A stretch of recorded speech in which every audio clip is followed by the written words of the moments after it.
Good afternoon. I'm sorry, there's not been a lot of content lately. Had a bit of a cough, so I didn't really want to make too many videos because I'd end up coughing through the video, and that would probably get in the way a bit of my talking about speech. So, yeah, I do apologise. I haven't done many videos recently. Yesterday, I watched a classic British film, vintage British film from 1945, Brief Encounter, based on a play by Noel Card. Um, it, the reason I wanted to watch this film was it was mentioned on a Big Finish Doctor Who audio interview. Miranda Raisin, she's in the Doctor Who Big Finish audios. She plays a character, Constance Clark, who travels with the Doctor, with Doctor Who. She's from the 1940s, and Miranda Raisin gives her a really beautiful, clipped traditional RP accent. Really lovely to her. And Miranda Reyes, in a cast interview, she says that she modelled her voice work on Celia Johnson, a classic British actress who was in Brief Encounter. Miranda Raisin says her character doesn't sound quite as clipped as Celia Johnson. I'm not quite sure about that because Miranda Raisin does use a pretty clipped RP accent as Constance Clark. Anyway, if you're interested in Doctor Who, do check her out. But yes, that made me really want to hear a bit more of Celia Johnson. So I decided to watch Brief Encounter, which I think is probably her most famous film. And wow, it was such an amazing film. As I said, it's from 1945. It is about a married woman played by Celia Johnson who has an affair with a man who is also married to somebody else. And although she's madly in love with this man, she has a bit of a pang of conscience and she doesn't go ahead with it. The last line of the film, it really packs an emotional punch. I can't think of a film with a better last line. I won't spoil it by telling you. But it just opened a floodgates and I was crying bucket loads. I mean, I was already getting a bit weepy-eyed, but that last line of the film, it just destroyed me and I just couldn't stop crying.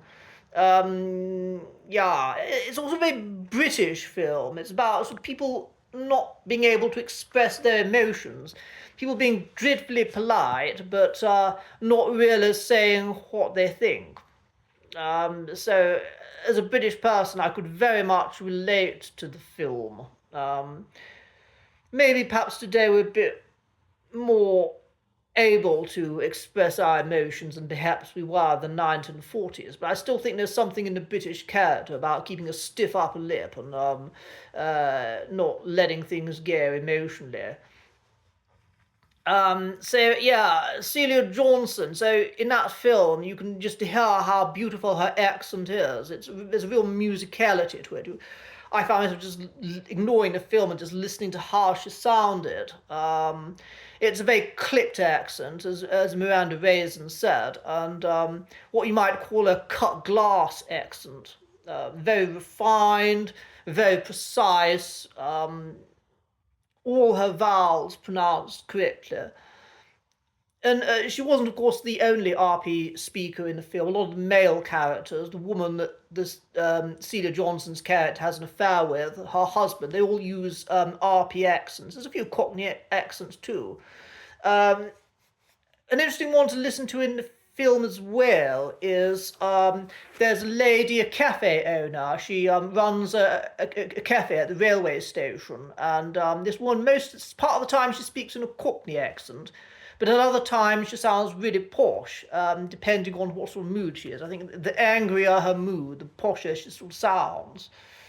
Um, the Celia Johnson character refers to her as the woman with the refined voice. I'm not sure if that was meant with a certain amount of irony, but certainly the woman was trying to sound refined.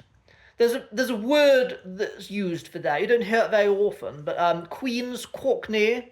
So back in past decades, when all the BBC presenters, the people on the radio and television sounded posh, people from a working class background who sort of naturally spoken Cockney accents introduced elements of RP to their speech, so they sort of tried to sound posh, although you could hear the Cockney in their accents. You don't really get that now because people on radio and television don't try to sound posh. So people don't necessarily feel the need to imitate that way of speaking. But in past decades, Queen's Cockney was a thing. So from a historical and linguistic point of view, it's quite interesting to listen to her speech in a film. But if you do want to develop your Porsche accent, if you want to work on speaking in heightened RP, I would very much recommend watching Brief Encounter. Classic film, just, not simply because it's just a good film, but because also so you can listen to a really wonderful RP accent that Celia Johnson delivers in that movie. Okay. So, thank you very much for listening to me. I do hope you have a really fantastic afternoon. Bye bye.